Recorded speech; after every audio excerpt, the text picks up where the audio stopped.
안녕하세요. 이번 시간은, 이번 학기는, 이번 시간은 플라톤의 텍스트 중에서 향연을 읽으면서 텍스트에게 질문하고 사고하는 그런 시간을 갖도록 하겠습니다. 그래서 처음 시작하는 부분에서 향연에 대한 전체적인 줄거리를 한번 쭉 간단하게 전달하려고 합니다. 어, 플라톤 텍스트가 이제 대화 형식으로 되어 있긴 하고, 그래서 뭐 드라마와 유사한 구조를 갖고 있긴 해요. 등장인물들이 있고 만나서 이야기를 하고 그러는데, 대개의 플라톤 대화편들은 드라마 형식이긴 하지만 드라마틱하진 않아요. 그러니까 거기 무슨 어떤 스토리가 있다고 보긴 좀 어려운데, 뭐 간단한 줄거리는 있죠. 그러니까 간단한 어떤 행동, 뭐 행동 라인인가 뭐 이런 거 정도 있는데, 무슨 드라마처럼 어떤 뭐 사건이 벌어지고 이러지는 않는데, 그것도 참 뭐 어폐가 좀 있습니다만, 뭐 대화라는 사건이 벌어지는 거죠. 근데 그런 대화편들 중에서도 향연은 약간의 어떤 사건이 있어요. 뭐랄까 드라마적인 어떤 변화도 있고, 그래서 혹시라도 향연을 소설처럼 읽고 싶은 사람은, 여기에는 스포가 들어있기 때문에 그 스포가 싫은 사람은 안 보셔도 됩니다. 다만 이제 우리가 텍스트에서 어떤 내용들에 대해 질문을 하고, 그 질문을 하기 위해서는 또 전체적인 어떤 흐름을 알아야 되니까, 그런 의미에서 이제 이런 전체적인 줄거리를 전달하는 거거든요. 그래서 그런 선에서 간단한 얘기를 하겠습니다. 사실은 향연을 또 간단하게 정리하기에는 또 향이 굉장히 복잡한 구조를 갖고 있어요. 그래서 최대한 짧게 하겠습니다. 우선 틀 이야기부터 앞부분 시작하는데, 이 지금 전체적인 줄거리는 아칸에서 나온 정화막당 플라톤 전집 중에 강철웅 선생이 번역한 향연을 가지고 하는 것이고, 여기 나와 있는 이 줄거리 요약 주제문들 이런 것들도 다 강철웅 선생 거를 그냥 가져온 겁니다. 그래서 틀 이야기라는 것부터 시작하는데, 이 틀 이야기가 왜 나오냐면, 플라톤의 많은 대화편들이 액자 구성을 하고 있어요. 뭐 소설에서 많이 나오는 말인데, 이야기 속에 이야기가 들어있는 거죠.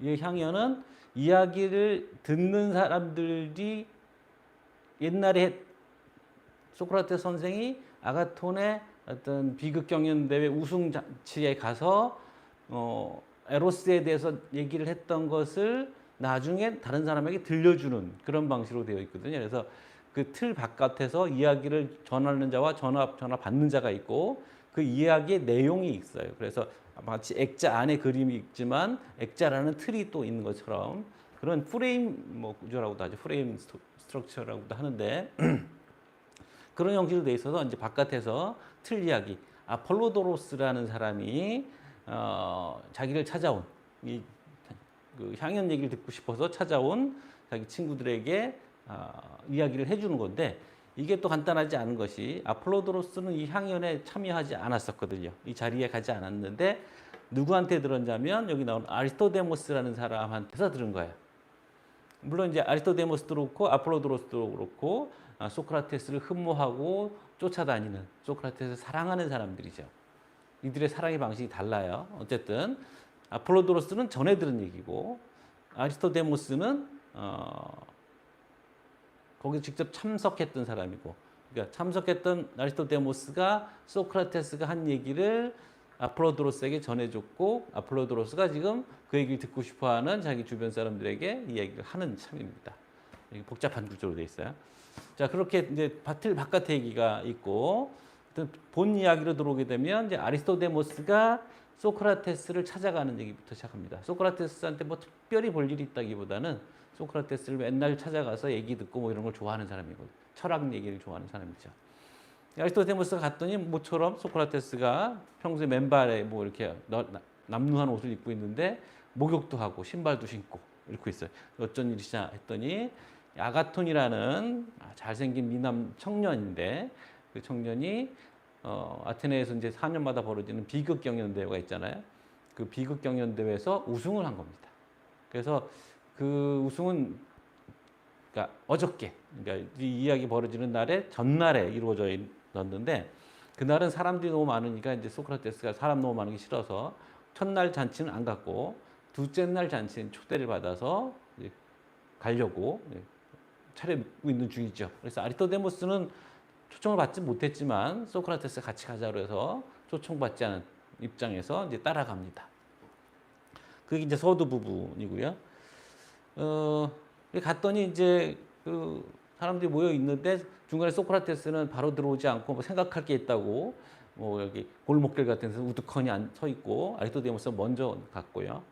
그러니까 이제 아가톤이 그렇지 않아도 사람 아리스토데모스 당신 부르라고 사람 보냈는데 뭐 못 찾았다 뭐 이런 얘기를 들었던 거죠. 그래서 불청객이지만 원래 청하려고 했던 손님이었고 그래서 소크라테스 어디 계시냐 그랬더니 뭐 밖에 계시니까 뭐 생각하시는 게 맞춰지면 들어오실 거다. 뭐 이렇게 해서 이제 앞부분이 시작해요. 그러니까 소크라테스, 플라톤에 대한 편에서 앞부분이 중요하기 때문에 조금 길게 말씀드렸고 그 다음에 이제 거기 모이는 사람들이 전날에도 모였던 사람들이 전날에 술을 진창 먹은 거죠. 그러니까 오늘은 좀 술을 좀 덜 먹고 그러기 위해서는 우리가 한마디씩 자기 이야기를 해보자. 근데 이야기 주제를 정하는 게 좋겠는데 에로스, 사랑의 신 에로스에 대해서 얘기를 해보자. 그러니까 사랑이 굉장히 우리에게 관심사고 모든 사람들을 사로잡는 건데 여기에 대해서 마땅한 찬가가 없다라는 파이드로스라는 사람의 제안에 따라서 우리가 돌아가면서 에로스를 찬양하는 에로스 신을 찬양하는 연설을 한마디씩 하자. 뭐 이렇게 됐어요. 그래서 이제 합의가 이루어지고 맨 처음에 이 제안을 한 건 에릭시마코스입니다. 근데 에릭시마코스는 파이드로스가 이런 제안을 했다는 것을 얘기하면서 파이드로스의 제안이라고 얘기하면서 여기서 제안을 한 거예요. 이것도 이제 중첩돼 있죠. 그래서 이제 파이드로스부터 연설을 시작합니다.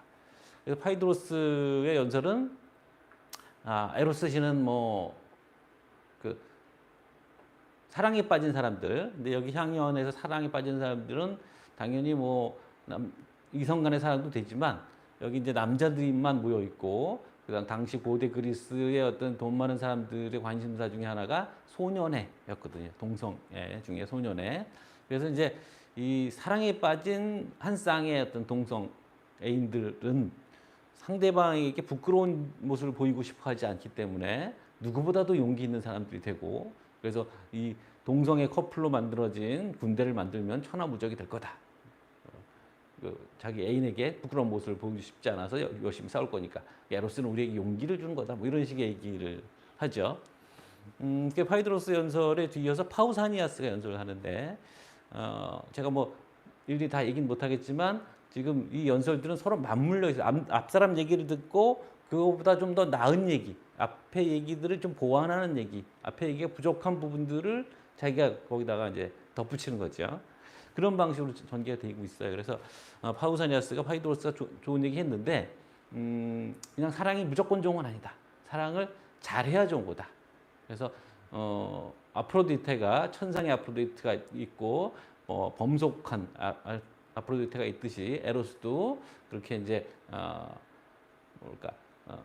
정신적인 정신을 사랑하는 그런 에로스가 있고 육체를 사랑하는 에로스가 있다.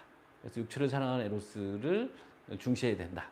뭐 그래서 이제 뭐 해석의 풍습이 어떻고 뭐 이런 얘기를 하는데 파우사니아스는 찐 동성애제, 그러니까 당시 그리스에서 벌어진 동성애라는 건 일종의 이제 습속이거든요.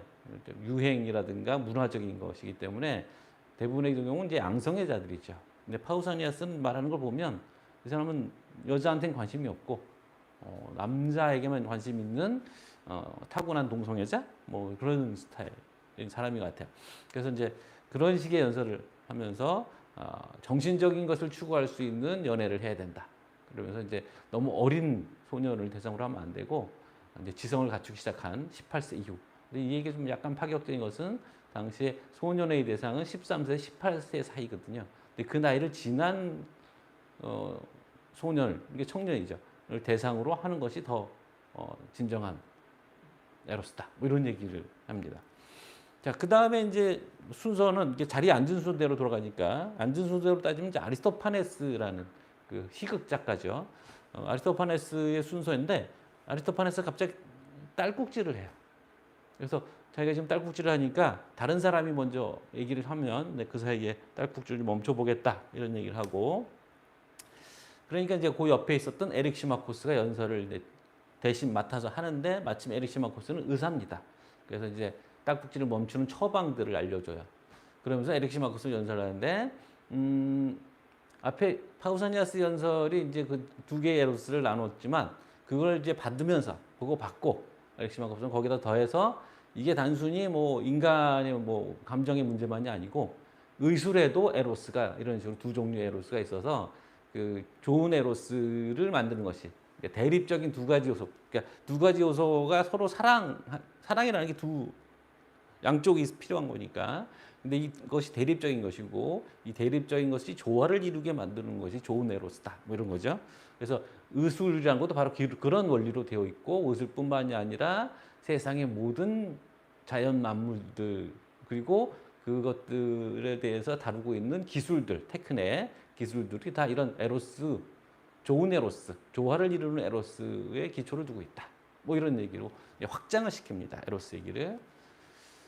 그러면서 이제 그 아리스토파네스가 그 사이 이제 딸꾹질을 멈췄는데 아리스토파네스가 야, 그거 신기하다. 뭐 이 딸꾹질이라는 이런 것이 그러니까 뭐 어떻게든 재채기를 하게 했나? 뭐 그렇게 해서 하는데 그 딸꾹질이 내 몸이 조화로운 나의 몸이 그 재채기라는 걸 또 욕구한다는 거죠. 뭐 이런 식의 농담을 에로스 갖고 농담을 하니까 아리스토파네스는 워낙 농담 잘하는 코미디 작가니까 그러니까 이제 에릭 시마코스가 너 자꾸 웃기려고 하지 마라. 진지하게 해야 된다. 뭐 이런 얘기를 하고 아리스토파네스가 멋진 소리를 하죠. 나는 지금 우스개를 하고 싶은 게 아니라 우스갯감이 될까 봐 걱정이다. 뭐 이러면서 이제 겸손을 떨어요. 그러면서 아리스토파네스 연설을 시작하는데 그 유명한 얘기인 거죠. 그래서 원래 인류는 두 몸이 한 몸으로 되어 있었다. 그래서 다리가 네 개고 머리도 두 개고 뭐 그랬었는데 그래서 붙었다 이거죠. 이렇게 붙어 등으로 붙어서 있었던 거죠. 근데 남자 붙은 것도 있고 남녀가 붙은 것도 있고 여자 붙은 것도 있고 그렇게 있었는데 이들이 뭐 발이 네 개고 뭐 머리 두 개고 그러다 보니까 엄청나게 힘이 세고 빠르고 뭐 이래서 신들에게 대항하려고 했었다. 그래서 제우스가 이제 괘씸하게 생각했는데 또 죽일 수는 없고 왜냐하면 이제 인간들이 제사를 지내니까 그래서 이제 아폴론을 시켜서 그 반을 짜겠다인 거죠. 그래서 이제 등으로 붙어 있었는데 이 짜개고 나서 이 등 쪽 부분을 꼬매서 이렇게 잘랐으니까 흉이 났을 거 아니에요. 흉이 졌을 거 아니에요. 그거를 꼬매서 묶었는데 그게 이제 배꼽이 됐고 원래 머리가 이렇게 있었는데 그걸 이제 틀어서 반대로 돌려서 배꼽을 보면서 신들에게 휘브리스를 범한 이게 중요한 겁니다. 그러니까 오만함을 떨었던 그것을 늘 경계하겠다. 자기 배꼽을 보면서 앞으로 더 까불면 또 반으로 쪼갤 수 있다. 뭐 이런 거죠. 그래서 눈 하나씩 뭐 이렇게 될 수 있다. 그런데 이렇게 쪼개놓으니까 자기 등 뒤에 붙어있던 자기 짝이 너무 그리웠던 거죠. 그래서 자기 짝을 만나면 너무 반가워서 부둥키 안고 그냥 어쩔 줄 몰라서 그러다가 그냥 막 굶어 죽는 거예요. 같이 있는 것만 해도 너무 좋은데 어떻게 같이 있으면 좋은데 그냥 뭐 어떻게 할 수가 없는 거죠. 그러니까 이거 좀 심각하다. 다 굶어 죽으면 또 제사는 누가 지내주냐 뭐 이런 거죠. 그러니까 그러지 말고 얘네들을 머리 돌린 김에 생식기도 돌리고 그래서 섹스를 할 수 있게 하자. 성적 결합을 할 수 있게 해서 그 결합을 통해서 엑스타시를 성적 절정을 맛보면 그걸로 이제 포환을 좀 풀고 생이별을 한 거죠. 뜯어져 있었으니까 포환을 좀 푸는 그런 그리고 이제 먹고 사는 일들 생업에 종사할 수 있게끔 그런 식의 어떤 클라이막스와 휴식 뭐 이런 것들을 줄 수 있게 하는 그게 이제 우리가 성적 사랑이라는 것의 기원이다. 뭐 이런 거고요. 그래서 아리스토파네스가 하는 얘기는 우리가 우리의 본성을 회복하는 것 그게 에로스다. 뭐 이런 얘기를 한 거죠. 그러니까 이 얘기를 듣고서 이제 소크라테스가 야 이건 뭐 내가 이러면 너무 다른 사람들 훌륭한 얘기를 많이 하니까 나는 걱정이 된다. 뭐 이런 얘기를 잠깐 하고 그 뒤에 순서가 이제 아가톤이었던 거죠.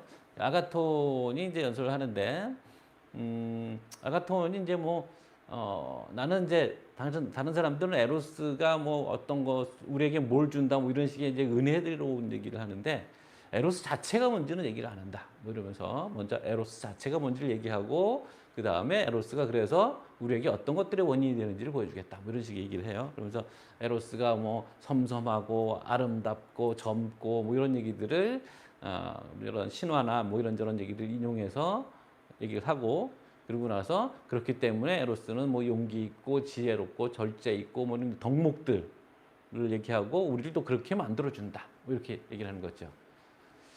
자, 그런 식의 얘기가 아가톤의 연설이고요. 소크라테스는 계속 걱정이 된다고 얘기를 해요. 그러면서 나는 이 연설을 얘기할 때만 해도 소크라테스가 이제 재밌는 거는 우리가 알고 있듯이 소크라테스는 무지한 사람이다라는 얘기를 늘 하고 다니는데 유일하게 에로스에 대해서는 내가 좀 안다. 뭐 이랬던 사람이거든요. 근데 이제 앞선 사람들 연설을 들어보니까 내가 에로스에 대해서 자신 있어 했던 것과 좀 얘기가 다르게 흘러간다. 즉, 이게 소크라테스의 그 일침이죠. 나는 에로스에 대한 진실만 얘기하면 되는 줄 알았는데 에로스를 아름답게 찬양하는 데 이 사람들의 그 포인트가 있다 이거죠.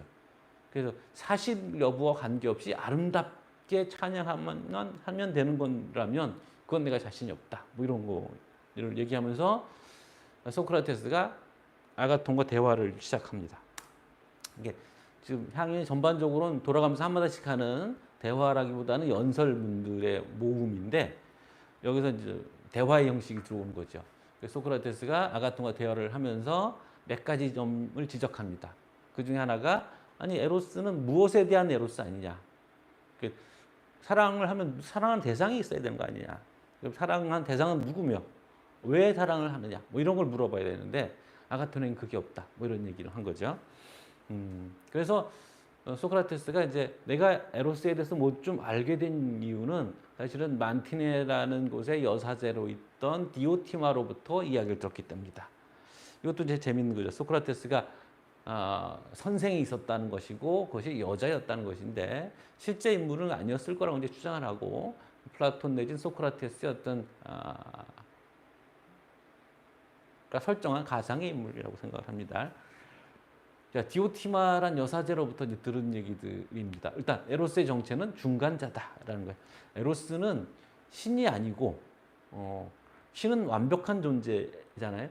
완벽한 존재니까 누구를 사랑하고 자식하고 할 게 없다. 왜냐하면 우리가 어떤 것을 사랑한다는 건 어떤 것을 욕구한다는 건데 상대방을 욕구한다는 건데 욕구라는 건 내가 목이 마르니까 물을 마시고 싶어 하는 것이고 배가 고프니까 음식을 먹고 싶어 하는 것처럼 부족함이 있기 때문에 그걸 채우려고 하는 것이 욕구의 본성이라는 거죠. 에로스도 욕구의 일종이니까 에로스는 부족함이 있다는 것이고 부족함이 있으면 그거는 신은 아니다. 그렇다고 해서 사람도 아니니까 에로스는 사람과 인간의 중간자이다 이거죠. 그게 첫 번째 얘기.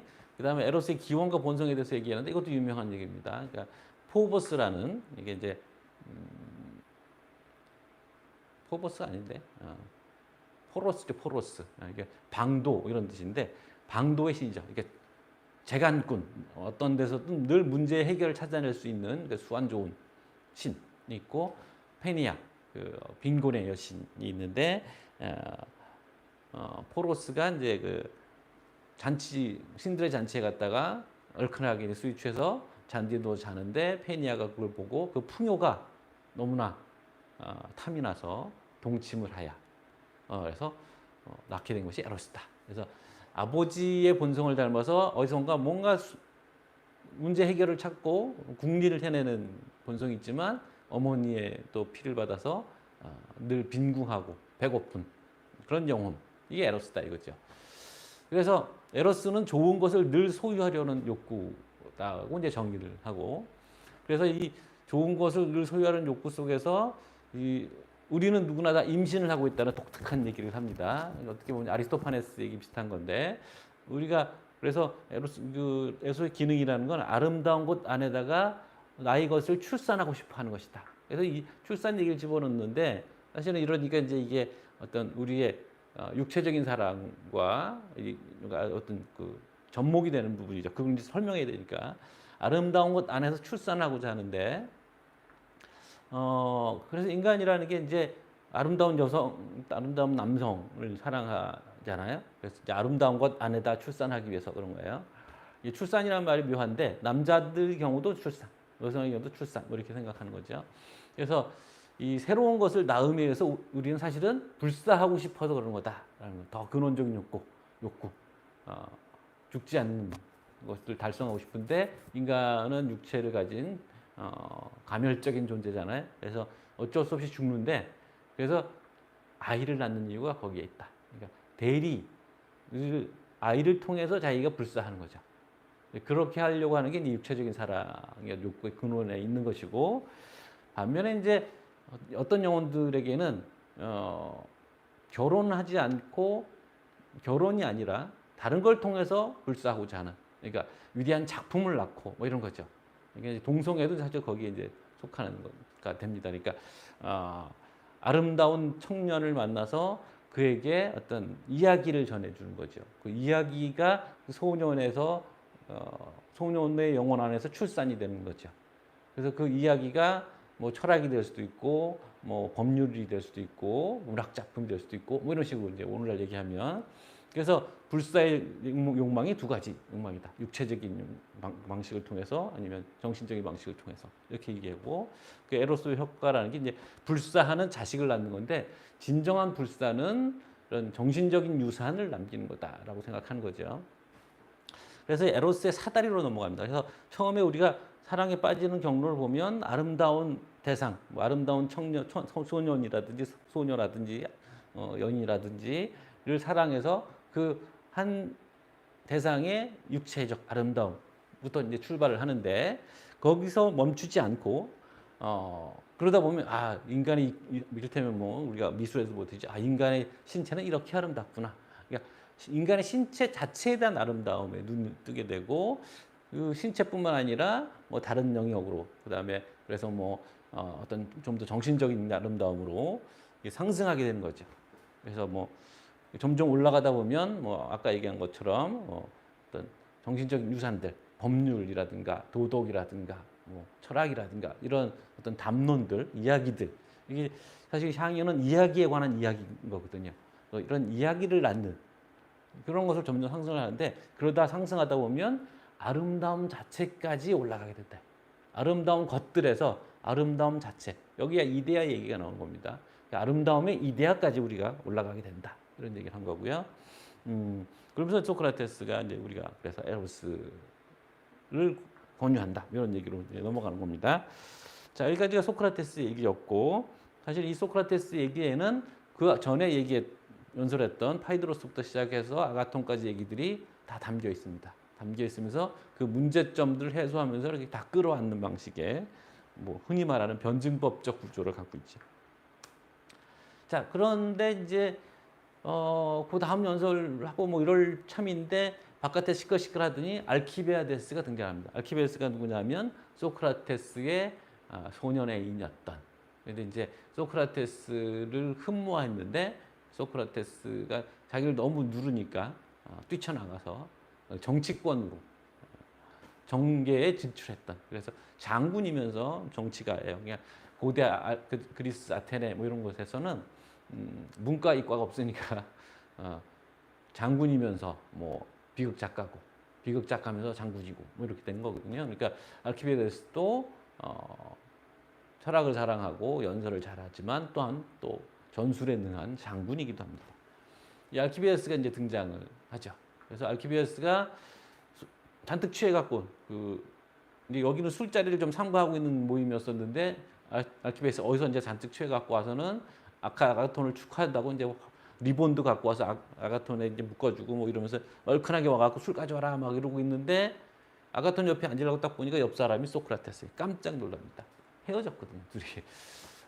근데 이제 그래서 알키비아데스는 이만큼 취했는데 취한 김에 뭐 그럼 에로스 찬양을 한다며 그러면 나는 에로스 말고 소크라테스 선생님을 찬양하겠어. 뭐 이렇게 되는 거죠. 그러니까 여전히 소크라테스를 그리워하고 있어요. 그래서 알키비아데스가 이제 자기 얘기를 하는데 자기는 이제 소크라테스 요 비하인드 스토리 그러니까 소크라테스 알키비아데스 왜 만나게 됐는지 이야기는 이제 알키비아데스 1이라는 대화편에서 원래는 알키비아데스라는 제목이긴 한데 거기서 뭐 얘기 다루고 있긴 합니다만 그 얘기는 없고 어쨌든 소크라테스 선생이랑 내가 알게 되면서 나는 사실 깜짝 놀랐다. 왜냐하면 소크라테스 외모에 대한 얘기가 여기서 나옵니다. 소크라테스 외모 얘기 별로 없는데 소크라테스가 뭐 겉으로 보면 실레노스 이제 사티로스 중에 늙은 사티로스예요. 그러니까 사티로스가 반인 반수잖아요. 그래서 양의 모습을 하고 있다 뭐 이렇게 돼 있고 디오니소스를 추종하는 그런 이제 존재들인데 그 중에 이제 나이든 사티로스는 실레노스를 닮았다.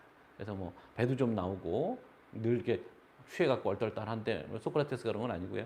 뭐 머리도 좀 벗겨지고 약간 짝딱막하고 뭐 이런 식으로 외모를 묘사를 합니다. 근데 그 실레노스 상 그러니까 이제 모상을 만들어 놓은 거를 보면 그 실레노스 상 이렇게 열리는 상이 있는 거예요. 배쪽 이렇게 상이 갈라지면서 안에 이제 또 비어 있는 그런 상이 있는 거죠. 그 안에 이제 신상을 집어넣을 수 있다. 이거 아폴론이나 뭐 이런 신상을. 그래서 마치 그 소크라테스는 그런 사람이다. 겉은 뭐 이렇게 좀 추리하고 우습게 생겼지만 들여다보면 그 안에 놀라운 신상과 같은 모습이 담겨 있다. 뭐 이런 얘기죠. 그래서 자기가 소크라테스의 그 속을 들여다보니 너무 반해서 소크라테스랑 더 가깝고 싶어서 사실은 소크라테스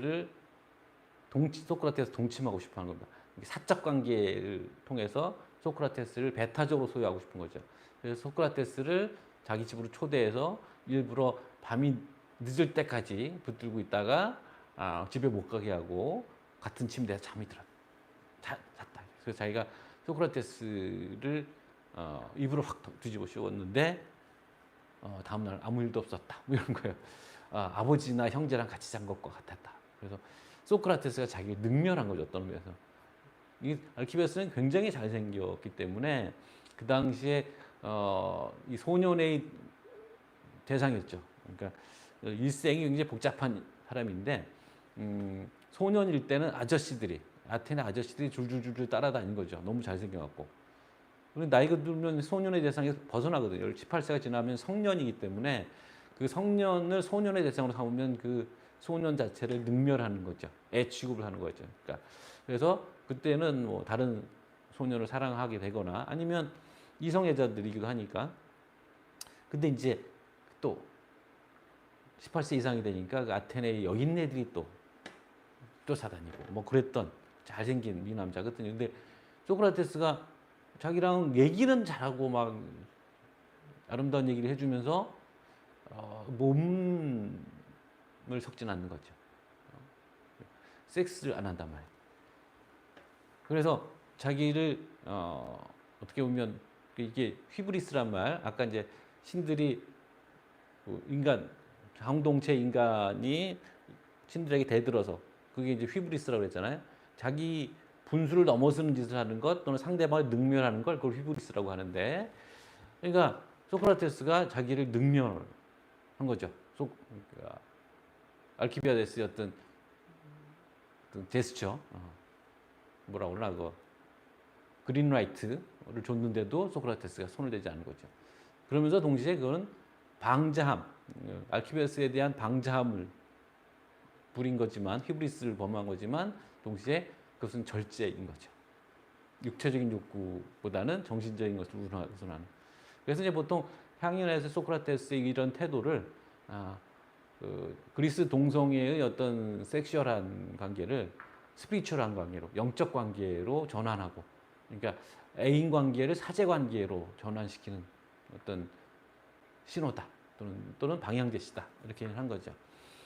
그밖에 이제 또 알키비아데스가 소크라테스랑 같이 전쟁에 참전한 적이 있거든요.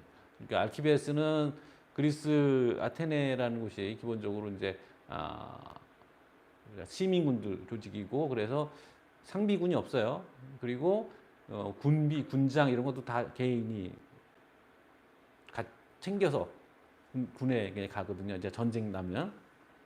그래서 이제 재산의 소유 정도에 따라서 전쟁 장비를 갖춘 거 다 달라지고 식량도 다 가져가야 되고 그러니까 이게 돈 없으면 군대 못 갑니다.